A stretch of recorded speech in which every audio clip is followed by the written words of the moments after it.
Hello friends, welcome back to my channel. Today I will be doing a try a chapter. This will be like a little mini vlog. This is kind of for me as it is for you. You can join me as I experience some, I think mostly 2023. I'm not sure yet, but we're gonna try and figure out the order in which I'm reading books. I have slowly been getting back into reading, getting into the groove of things. I have a few reading vlogs that I'm behind the scenes wanting to work on and like get started, but I'm trying to prioritize like what reading I really want to do for me versus for videos, and just like trying to have a little bit of balance, you know? So I'm just gonna read a few first chapters and let you guys know how I'm vibing with them and what books I like really want to prioritize for this reading week. Happy Sunday, happy day 15. I hope this goes up at a reasonable time. We'll see. But yeah, that's basically the gist for our goals today. I don't think I'm gonna do too many picks because I don't want to overwhelm myself. I'm thinking maybe 5. So I'm thinking for this video I will do Vampires del Norte, A Twisted Love Story by Samantha Downing, which I'm super late on reading. New release, The Starling House by Alex E. Haro.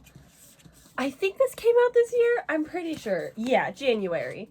So we've got What Lies in the Woods.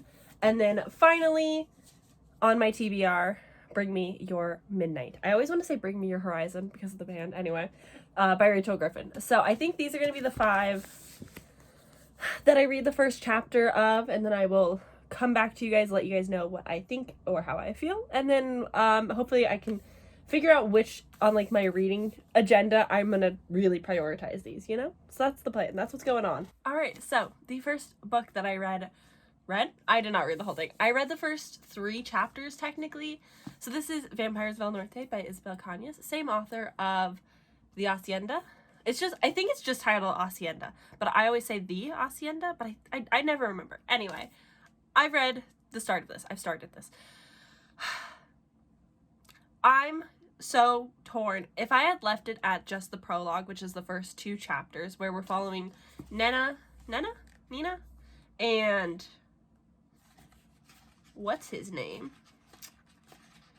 And Nestor, I think I would have rated this higher. But because I also read like the first actual chapter in the 9 years later part, it ruined it, like lowered it, and it sucks. So basically what we've gathered so far is that we've got 2 perspectives.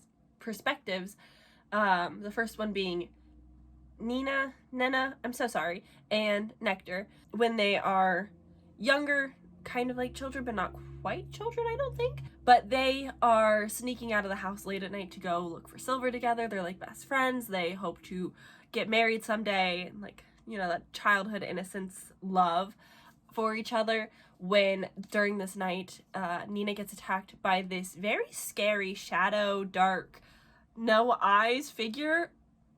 I'm loving the description of what I'm assuming is the vampires, because they're terrifying.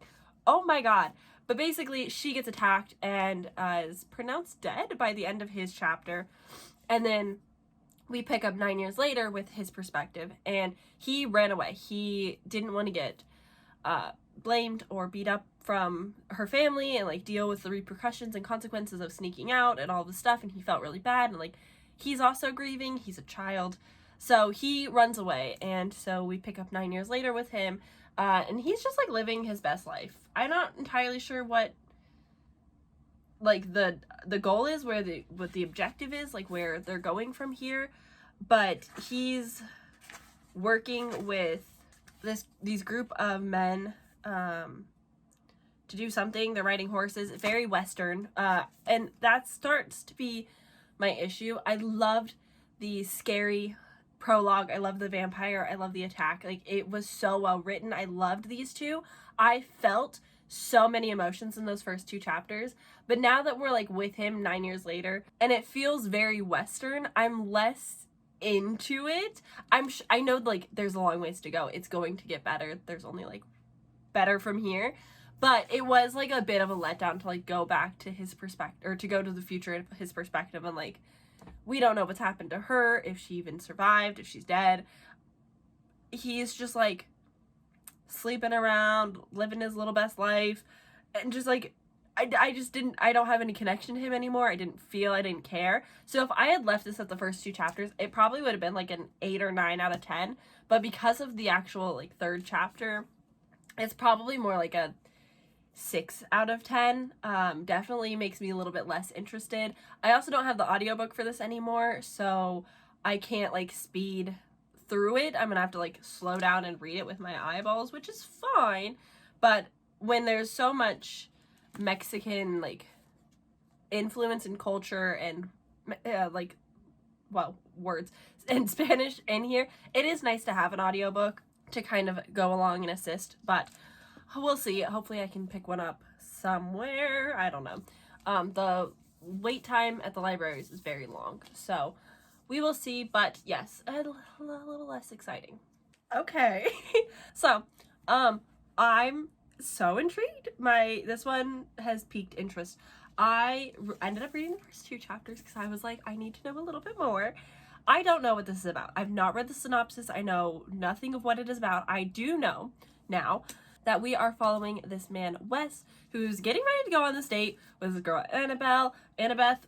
Oh, she would be so mad at me. Annabeth, and he's just like getting ready for the date. He's into her. He wants to be punctual, like normal working class kind of stuff, whatever. And then a detective shows up to his office and demands to speak with him. That made it sound like way more serious. It's super casual. Like the detective's just been waiting to talk to him. He comes into the office. They chat. And this girl, Ivy, has been getting stalked. And what does this have to do with him? I don't know. But the chapter ends with, I have to cancel my date because all I know is Ivy's back. And I'm like, what? Wait, what? Who? So now I'm very intrigued. I have seen that it is Wes and Ivy in the synopsis, so it's going to be all about them. I know that they had an intense relationship. Ivy is currently being stalked, left notes and presents, and sent the detective his way. There's been no crime. There's no, like, motive. There's no nothing. We just know that, like, they dated on and off for a few years. It was an intense relationship, whatever that means. And because I know it's a thriller, there's probably, like, some dead bodies in the closet or something, right? I'm super intrigued, though. I'm intrigued. This one intrigues me. I have not read The Lovely Wife, but I have read For Your Own Good, and For Your Own Good took me a long time to get into. I wasn't like super invested. I wasn't like super geeked about it, but this one I'm pretty geeked about. Like, okay, so this one's gonna sit at like a 9 right now, 9 out of 10. I'm very intrigued. Okay, next, I think I will pick up Bring Me Your Midnight. This one, I know, just based off like previous Rachel Griffin books, I will like this, but I know that previous Rachel Griffin books have felt a very specific way, and I don't know if I'm really in the mood for that, so we'll give this a try. We'll see. I am very pleased with how short all these chapters are. This one was only 11 pages. Those ones are relatively short. This one was 11. Yeah, like, I love short chapters. Anyway, this one is very intriguing. I would say it's a different kind of intrigue because this writing is familiar and cozy. This is my like favorite setting. It's set on an island. It's very coastal. She's swimming in like the ocean with like the seaweed and the salt and everything. Like that's like one of my favorite settings ever. And there's gonna be a ball. I love balls. I love them in my fantasy books. There's just something so magical about them. The fact that balls don't exist anymore as like a normal part of society is so upsetting to me. Like, yeah, you can go to a masquerade ball in some events for some things, but like it's just not the same as like going to get courted and all this stuff. I don't know. I kind of miss it. I say I miss it. I never experienced it. I just want to go to a masquerade. That's like all I want in life. Anyway, in this we've discovered that Tara, I think her name is. In this we've got Tana, who is an arranged marriage with this man Landon, who is an outsider on the mainland. Her coven lives on this island. They're all witches. Rachel Griffin always has like that magic is the enemy. People don't just like accept witches easily. Like there's always some prejudice to it. And so there's an arranged marriage between her and Landon to kind of unite the others and the witches, and like, you know, there was a fire on the dock caused by somebody who's anti-witch. So it's like a good political move. She doesn't love him, but she knows that like this is what needs to happen. It's very important to her. So I'm definitely intrigued to see how it goes. This one's probably like a 7 out of 10. I'm excited. I'm intrigued, mostly because I do love this setting, and I do love Rachel Griffin's writing and just like the coziness of it. Even if like there are high stakes and like things are happening, it's still like comfortable, cozy, it's warm, it's a good place to be. So yes, I would say that this one's probably so far second. So this is the current rating as it stands. We've got 2 more to go. I think I will next do What Lies in the Woods. Because this came out so long ago, I really don't remember much of anything, so I am intrigued to see what I remember. This was my BFF book, apparently, so go me. Oh my god, that was so close to my eye. Anyway, I'm gonna read the first chapter. Oh my god, that was terrifying. 13 pages later. I'm loving the short chapters. I don't know why I was so... You're so tall. I'm not gonna lie. So the first 3 pages are like the prologue, like the incident that happened 22 years ago. Yeah. So the prologue is the first 3 pages of like what happened 22 years ago, and then present day is where we pick up. This is following one of 3 girls that was brutally attacked in the woods, but she survived 17 stab wounds, and they were able to lock up the guy who was a serial killer, murdered, I guess, 6 people, I think the synopsis said. Yes, murdering 6 women, and he just died in prison from cancer. And so the girls are kind of like reconnecting, living through their trauma a little bit. But from the synopsis, I know that who they said did this harm is not actually who did it, I think. And one of the girls wants to go out with share the truth, come out with the truth. I like the writing. I really did think when I read the first 3 pages that this was going to be a Slenderman like retelling, based on those 3 young girls who tried to kill their best friend in the name of Slenderman. That's what I thought this was gonna be, and it might still go in that direction. I'm really not sure, but that's what like my brain was thinking of the first time. I was like, is this okay? But we are following Naomi, which is a name that I really like. And basically just like seeing, she's I think wedding photographer. She's like dating this guy. She is queer, which, you know, I love the queer representation that I'm getting, but she's queer and dating this guy. I don't remember his name. He's irrelevant. It's like Matt or something. Super just Mitch. Sorry. Ugh, his name is Mitch. I think that's worse than Matt. Anyway, I'm so sorry for any Mitch out there. Or Matt. I'm gonna stop. Basically, they've got like this very like laid back, toxic but like healthy relationship. Very strange, but like very real. And I did enjoy seeing like a glimpse of that. I'm intrigued to see where this goes, but I would definitely say that it's probably above Vampires del Norte. I would say it's also probably like a 7 out of 10. I think my reasoning for this is just, with a twisted love story, I know that there's like a big mystery, because it's a mystery thriller, but like I know that I'm intrigued on what is going on with Wes and Ivy. Like, what is their relationship? Why does she think? Like, there's a lot of questions that I want answered. Whereas Bring Me Your Midnight, I'm really interested in the fact that it's fantasy, there's like a ball, and I love the setting, but it's not so much like I care really about the story. With What Lies in the Wood, it's also a thriller mystery, and so I just like have it grasps you more. You get like a bigger intrigue because of just, that's what thrillers do, is they hook you pretty well. And so I'm intrigued to see like what really happened to these girls. I'm questioning if it's supernatural or not, because my brain was like Slenderman case. So I'm curious as to like where this could go, especially because she's still good friends with the girls. Like I have a lot I want to know. Whereas with Vampires del Norte, I know it's horror. I know that the setting is not my favorite, but I am intrigued of like spooky vampires. But it's the lowest on the intrigue. So this is where we stand right now. We've got 1 left for this video, I'm gonna read the first chapter of The Starling House. This is the shortest book, which also, like, reading slump hack, read short books. It is so helpful. I'm still trying to get out of my reading slump, but the very first thing that I read was a novella.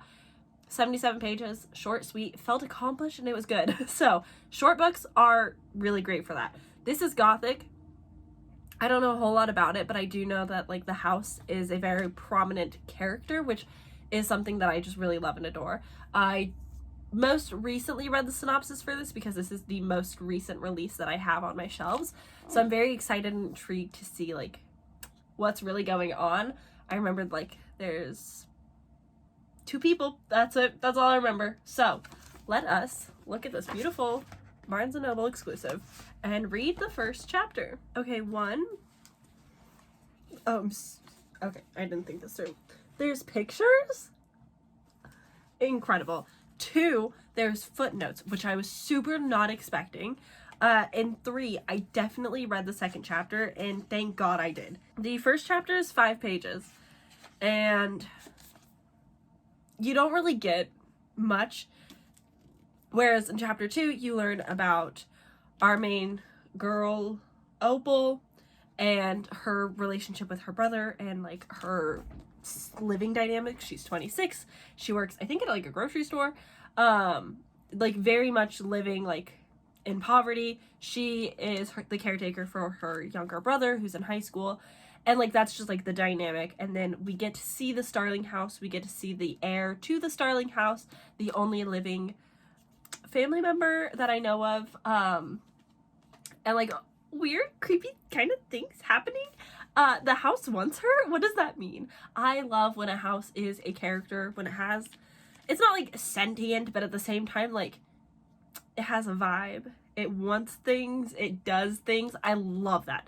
So that made me intrigued. Once we got to Arthur's, like, little tiny snippet of a perspective at the end of chapter 2, that's when I was like, yes, this is so exciting. Without his perspective and without, like, the house having a scene, a moment, you know, I probably would have rated this very low. But because of that, I am more intrigued. So I think that it's gonna go at an 8. And that would put us at the end in this order. A Twisted Love Story happens to be at the top, which is great because I don't have any reading plans for that. Like, I can tell you, most of these, aka, now I have to remember what videos. I think 2 of these have, like, true videos attached to them. A Twisted Love Story is just, like, I didn't read this when I was supposed to, and now I want to.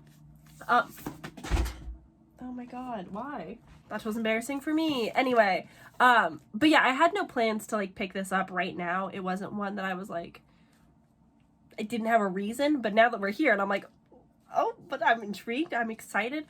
I'm familiar with this author, so, like, it's a little bit easy to jump back in. So yeah, I think that'll be the first book that I pick up from this little stack. The rest of these, I think I will probably pick up, probably in this order, if we're being honest. I might pick up What Lies in the Wood, like, a little bit sooner than these other 2, just kind of depending on how my week goes. But that's a nice little glimpse. Thank you for joining me on this little journey of a video, just getting to know these books a little bit. Have you read any of these? Should I be prioritizing? I know everyone's excited to hear my thoughts on Vampires of El Norte, and so it's, like, a shame that it's, like, at the bottom. But, you know, hey, it's still up there. It's still, like, got some intrigue. I'm really excited to see those vampires again because they were spooky. But yeah, this is where we're at. Let me know if you've read them, what I should prioritize. If I'm, like, completely wrong based off the endings, I would love to know. But thank you for hanging out. I'll see you guys tomorrow. Bye.